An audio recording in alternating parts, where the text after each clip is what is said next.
if I don't like an email, I just press an E on my keyboard and that email is gone, archived. So if I Okay. have to just clean this up, correct, and I see spam, gone, gone, gone, gone, gone, gone.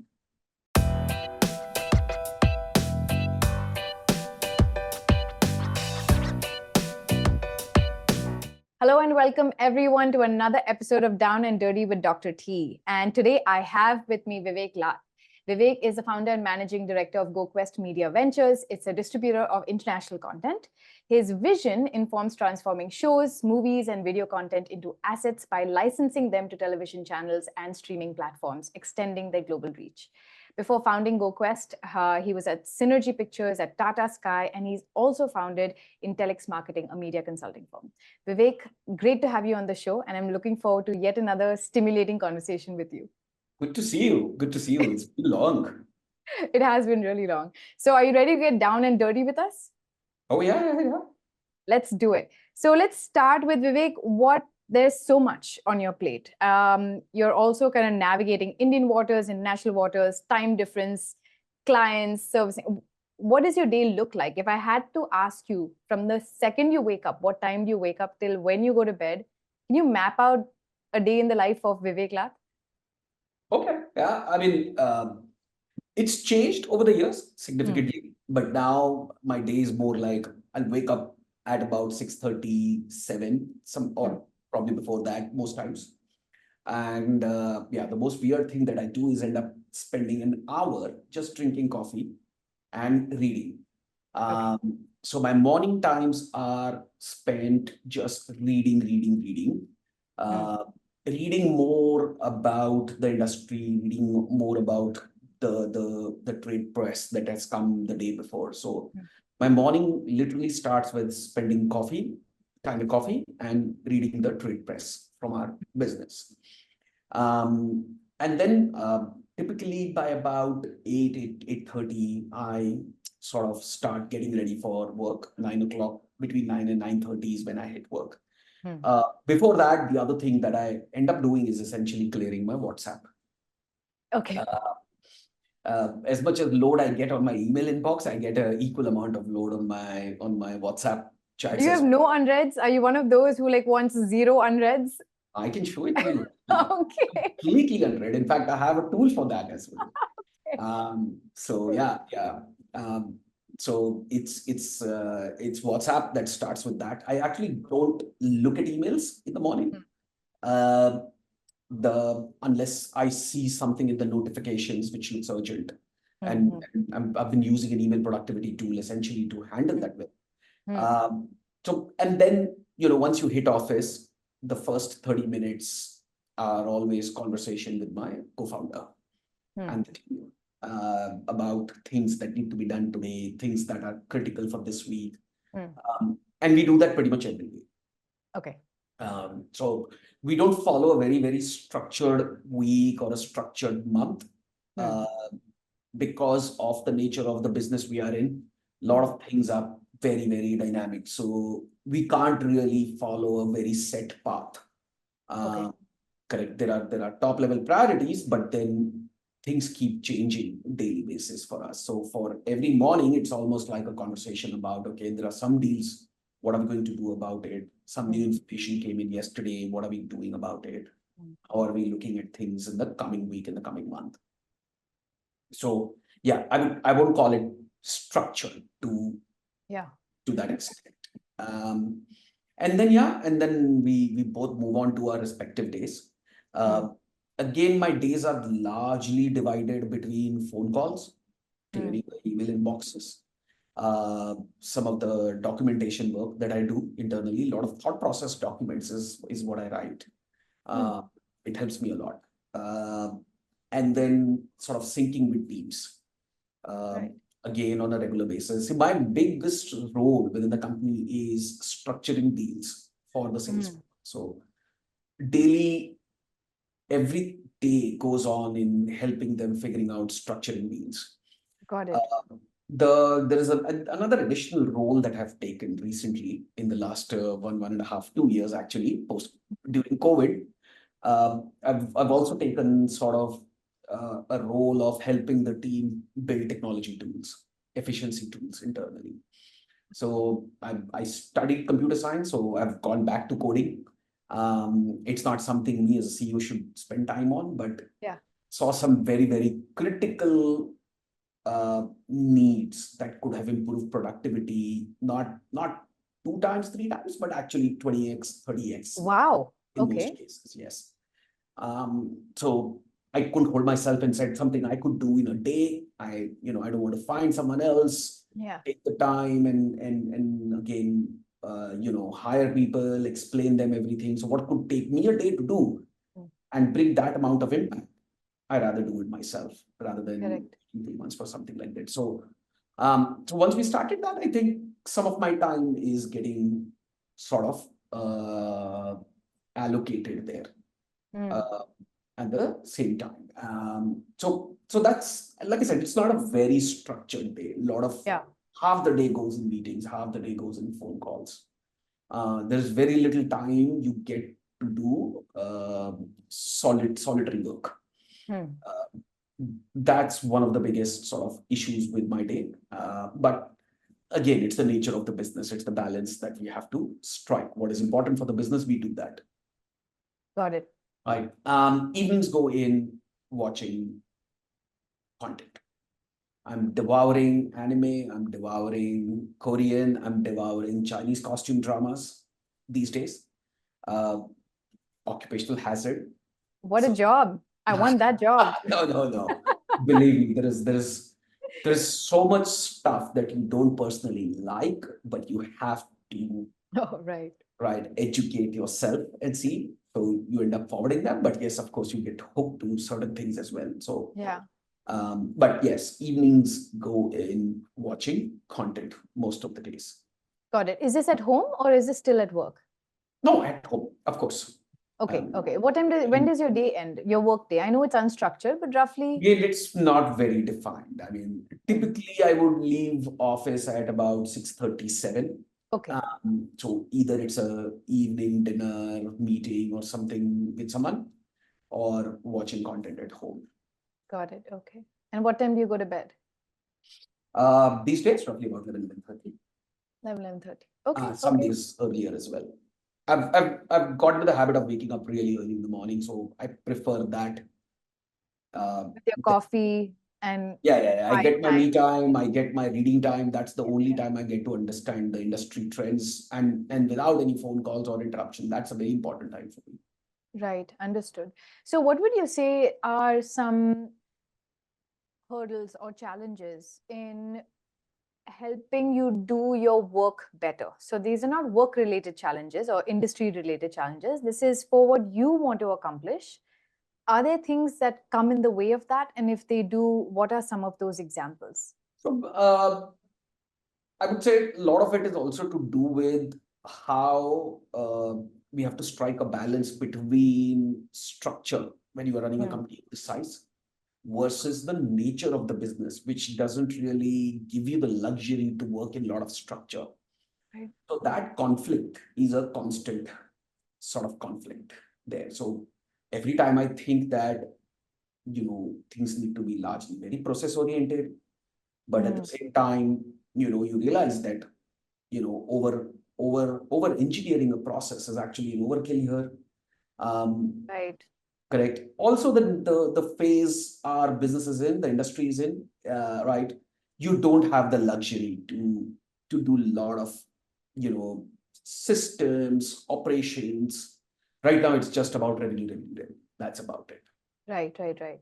Yes. So it's again a stage of things from that point of view. So if you ask me what is stopping me, I think it's the nature of the industry and the nature of the work for me to become more productive and more structured. It's how the participants are. You can't help them. If everyone in the ecosystem was extremely structured, Yeah. we would be forced to be that way and life would be much easier, but that's not the case, unfortunately. Right. Um, Okay. So then on the flip side, what are some enablers? How are you currently, trying to manage this tension? Tools. I rely on tools as much as possible and get those things sorted out as much as possible. So Knowing that there is an email load, I'll get the right tool for it. Knowing that there is a chat GPT available, I'll use it. So if I have to write, let's say, a 1-page long narrative email to someone, correct, where the talking points are not really specific, correct? I use GPT. Like I don't have time to Right. spend an hour and a half to write that long narrative. I Right. use GPT to generate that narrative. So I would do things like that at times. Right. So different tools, different things that I use to manage that. And make it work for me. What I've also done otherwise is, given that it's unstructured, I've changed my working style. I've decided not to put a calendar for myself. I let other people decide my calendar. Okay. So a day when someone doesn't claim my calendar or a slot, that becomes my slot. It's Very a interesting. It's like a survival tactic. not a survival tactic. It's also an accountability tactic where right. It's you have to think of it this way. I've passed on the ownership to get work done from me. That's an interesting way to pitch that. You're right, because someone else needs to set up a meeting with you if they have something to discuss. Otherwise, the assumption is you have nothing to discuss. You have control over it. Correct. It also gives them the freedom that, am I sitting on their head? No. But when I'm not sitting on their head, are they utilizing or are they using my calendar well? If not, then of course there's a problem. But that ownership gets transferred to them, essentially. Very cool. It's very risky though. Yeah, but it sounds, but you're taking a risk and it seems to be, like I said, enabling you to manage structure, unstructure. Also, ek tir se do nishan, transfer ownership so you can focus on other things. Right? So if I had to look over your shoulder one day and look at your computer, you already alluded to a few things. You said you use tools as a way to almost manage those tasks or jobs of your day so you can leave time for those unstructured events. Right? That's kind of like how I'm interpreting the importance of tools. Is it just opens up more space for the unstructured stuff. So what would be, give me beyond chat GPT, you mentioned an email client. What else would be open on a regular basis on your computer, desktop, whatever you're using? So it's largely be my email client and Google Sheets, my Google Docs, and ChatGPT. That's about it. These are my main 4-5 things. I used to use a to-do list in the past, Asana, but I'm not using that anymore. I found it, again, for my use case, a little too cumbersome. I try to manage as much as possible things within my email client. So I use a specific email client by the name Superhuman. It's a paid email sort of manager that integrates with our G Suite, our email provider, and gives me a very structured way of handling my email, and it's extremely fast. So is that the tool that we're going to be talking about today? I can show it to you. Because I would love to see it. But before you show me something, tell me, how did you come across Superhuman? Well, it was a very hype email tool within the tech circles. Everyone knows about it. I just signed up for it. I just decided, let me give it a try. If it solves my problem, why not? Yeah. And it did over time. So I think it's been now 3 years. Okay. 3.5 years since they launched. So I signed up with them the moment they launched. Okay. And that was obviously because it seems like you were searching for something to help you with managing your emails. Was that it? Or was it just a solution that presented itself? You're like, oh, I could use this. No, I was looking for something to handle the email load I had. I was constantly missing emails because in a day, I would get close to about 200 to 50 emails across my inbox. So like legit emails, not spam and forums. Oh, a mix of things. Okay. Mix of things. Yeah. What happens is, and I would say in this 50-50, 50% legit, 50%, people reaching out, spam, this, that. What happens is a lot of the legit stuff gets lost, if not, well, right. People respond and how, your Gmail client shows up those emails, they get lost. So this tool helps me sort of create those demarcations very clearly. It helps me focus on the right emails very clearly, and it sort of puts spam and everything else. So it becomes easier for me. It has a calendar integration as well, so I can do a lot of calendar invites, adding Zoom links again directly from it. So I don't need to go to a calendar app separately. Makes it much easier. They've just recently launched an AI integration where it kind of reads your past emails and then helps you respond in your own tone. So how good is that? I mean, it's okay to a Okay. certain extent. So for very generic replies, it Yeah. works. But if you have to write very thought through narratives, no, it doesn't. Of course. And I have a tendency of responding in very informal language. So I don't think any AI has sort of reached that level where they still do very formal and very word Even heavy. with the prompt of make it casual or something. Yeah, but it doesn't come out. And it's not a problem with AI. It's just how I Of write course. things correct. And when I'm writing internally, for example, I sometimes switch to English Right. in an internal email. Correct. For me, it's about clarity. More about clarity. So sometimes if I have to write in English internally to make a point across, I do that so that people understand faster. You can't do that with AI and all that. Got it. So what all tools did you consider before adopting Superhuman? You already have Google Suite. So Gmail was already there, right? Yes, and it has its bifurcations of spam and promotion and importance. Never do a good job. Now, can you tell me a little bit more about how did Superhuman win over Gmail? So again, it's much faster from you can work them using keyboard shortcuts. The whole tool is made with very, very good keyboard shortcuts, which are sort of naturally adapted to your hand movements. So so you don't realize it. Once you start using those, you're extremely fast. You'll never touch a mouse with those. So it becomes much faster to operate overall. It allows me to create these separate boundaries for different kind of emails. So in Gmail, I can create labels. In this, I divide my inbox across things. So what I do is, for example, I have an inbox which is only for my accounts team. So all the emails from my accounts and finance sit in that inbox. Yeah. When I see that, I know it's all about finance, money, invoicing, all that.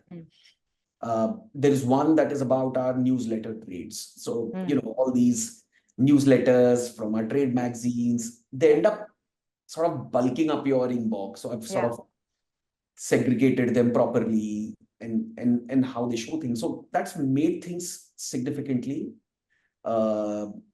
easier. Managing calendar has become significantly easier as compared to Gmail. So once you use it, you realize that how fast things are with this. Got it. And it seems like once you tried it, and did they have a trial version or was it straight on pay $30 a month and Straight on paid. Sorry, say that again?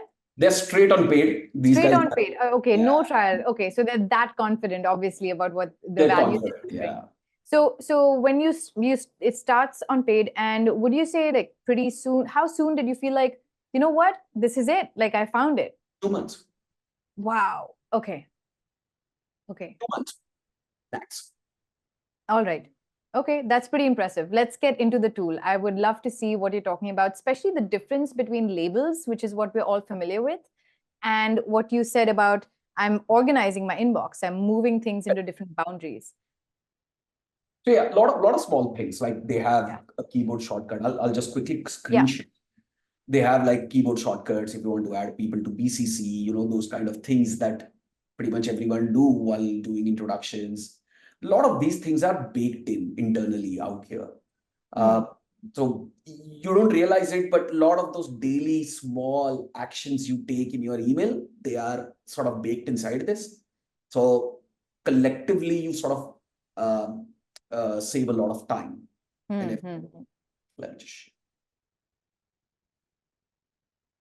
So, okay, this is what it looks like. Okay. I'm showing you this from one of our defunct companies. So this is why you will see all spam Yeah. and a whole bunch of things. So look, it's very simple. If I don't like an email, I just press an E on my on my keyboard, and that email is gone, archived. So if I Okay. have to just clean this up, correct, and I see spam, gone, gone, gone, gone, gone, gone. Okay. Okay. So typically in Gmail, this would take significantly More longer. steps. More Yes, steps correct. More to do, steps. correct? In this, it's short. The beauty is this, okay? Keyboard shortcut. Keyboard shortcut. You have a whole bunch of things that you can do right from here. You don't need to go around, check settings, do, this, that. You can filter conversations as well, however you want it. Snippets. This is what I use a lot. So you can create a template. You can create a snippet. So let me see if I have one. Oh, wow. Okay. So this is like a template that It's a you're template. insert. Correct. Okay. In fact, I had one. I don't know where it is gone, but let me see if I can show you. I had one for, let's say, when we were doing fundraising for this company. Right? Everyone was asking the same kind of email to send. Correct. So we would just create a template and create a snippet, and boom, when someone says, can you send me a deck? It would take less than 30 seconds to just customize that email and shoot that out. So projects, project proposals, when you're talking about the same thing to 100 different people, things like these get managed well. What else? Let me see. What else do you other than snippet? What are some of your common, obviously delete and spam, but what else? So these inboxes is what I create. Right. Okay. Split inboxes. So basically, there's nothing here at the moment, but you have to think of it this way that, or rather, these are actually spam.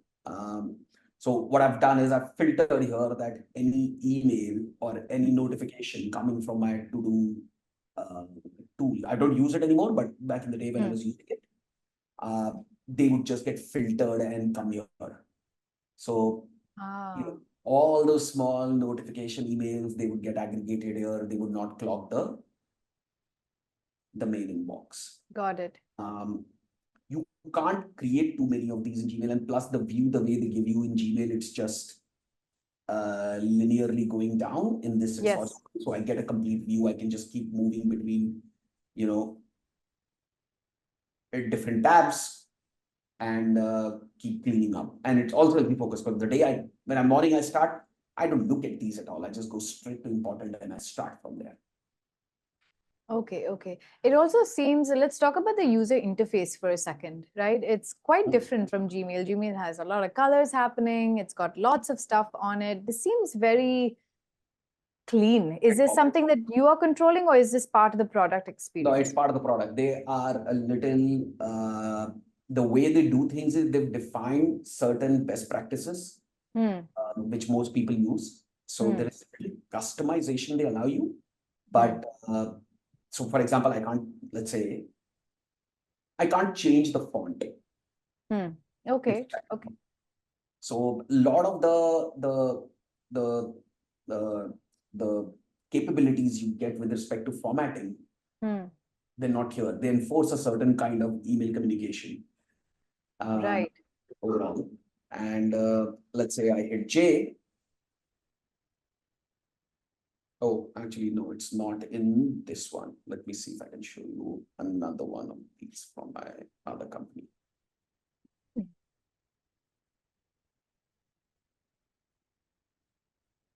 Let's say, yeah, this is all spam as well. Okay. So this is actually my main company. Okay. And this is how, if you see, I've sort of divided my email inbox. Wow. And you just drag and drop, or you just assign? No, they just automatically filter. And it's smart like that, as in it does a good job. Yeah, it's simple rule based. So okay. Understood. Okay. It's not AI driven or anything. Yeah, no. So if an email is coming from so and so person, boom. Move it there. If I've created some automatic labels in Gmail. So where Gmail attaches a label to certain emails from certain domains. When that label gets attached, they get filtered out. So they call this split inbox. Yeah, that's what it said. Create another split inbox. I saw that hover text. Correct. So like Right. this is one interesting thing that I've done. I get copied in tons of emails. Yeah. Tons of emails which I shouldn't be copied, but Yeah. you can't. It's just Yeah. difficult to tell people don't copy me. You know, there'll be someone sending the proposal to someone out here with the HR team, and they would want to copy the CEO. So you can't stop them. Right, What I right, do is I correct. just filter them out. That if I'm not directly addressed, I don't Mm. want to look at that email. Right. So, Vivek, let's say you come in the morning and, you're after you finished your WhatsApp cleanup and you get to work, you still have inboxes to go through, right? I mean, start with important, but it's not, I mean, what you would have on the left with labels and different inboxes there. In Google also you have inboxes. You're kind of doing that here as well. But the experience is definitely different. I can see a big difference. It's all about UX. There's nothing extra they do. Yeah. It is all about speed. Their whole focus on this tool is speed. How And fast speed. you move through your emails and move on. Right, right. And that's absolutely because the way you were navigating through your inboxes and the ease by which you were just navigating through stuff to get to this inbox Correct. was, I mean, you are a power user of this. That's pretty evident because you know your way around and are really fast at it. Correct. Let me try and show you this. I don't know if this will work. There's some spam, but anyway. Let's say I go, now it's AI. So give me one second.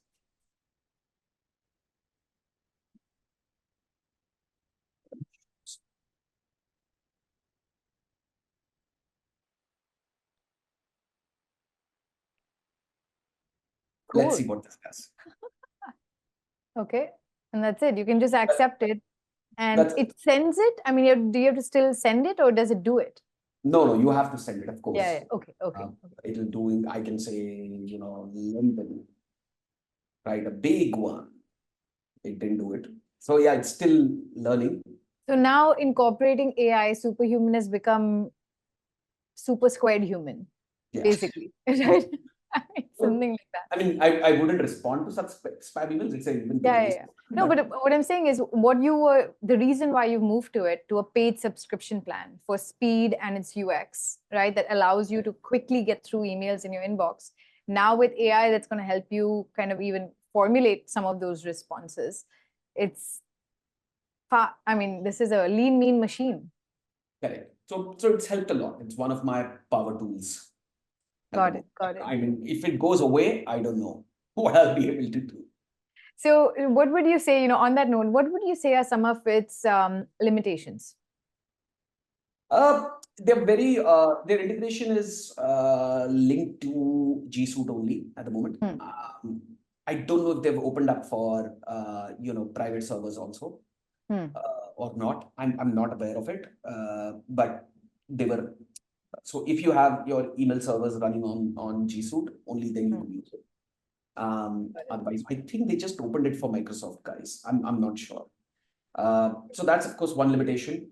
For a lot of other folks, they didn't have a Android app for very long. But I've been an iPhone user, so there was no real limitation for me as such. But otherwise, there are no limitations whatsoever. Nothing. Limitations of formatting. You mentioned that. Is that something you miss? Look, once you start doing it, you realize that all that formatting is an overkill. The way they're trying to implement email has to be more quick information exchange rather than long narratives. And can you do that with the formatting in place? Yes, would I like it? Yes. Is it causing me a problem today? Not so much. Got it. Okay. All right. Well, thanks for the screen share. We can stop the screen share now. I have just a few more questions. So if you had to complete the sentence for me, Superhuman is a great tool for people who want to dash. Want to never see email again. It's as simple as that. So the irony is use this email tool to never see email again. Absolutely. Absolutely. If you don't want to dabble with email all your day, use it. Simple as that. Excellent. Okay, so what I have for you right now is just a rapid fire round. It's very harmless. Are you ready for it? Okay, I'm scared. Okay, all right. Okay. Name one thing on your bucket list. One thing on my bucket list. Hmm. Difficult one. Yeah, no, yes, there is one now. Do the Everest base camp. Wow. Okay, all right. Which social media platform are you most active on? Twitter, only Twitter. Okay. What comes to mind when I say happiness? Happiness, no one calling me. Okay. I'm not responsible for anything, for anyone. That's peace and happiness. Okay, so a lot more me time. Okay. Not more me time. Do you own a vehicle? Yes. What do you own? I had a BMW Huh. until a month back. We've just sold it and buying another one now. Okay, all right. Well, that was it. That's all I have for you. Is there anything that you want to add about the tool, about any other topic that we've talked about that we haven't covered? Nothing that comes on the top of my mind, but I think there are a lot of these tools available. I mean, I can go on about them, but I think these are important tools to look at, right? Paid or unpaid. Yeah. See how your day improves. And I'm a productivity junkie, so I look to save that minute every moment I get.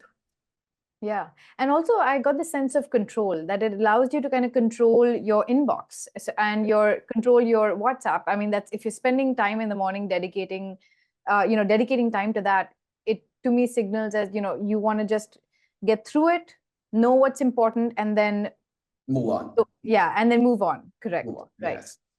Okay, excellent. Vivek, thanks so much. I really appreciate your time. I know a weekday is a busy day, and especially want to call that out. So Thank you. Thank you. It's good seeing you again. you too. You too. Bye.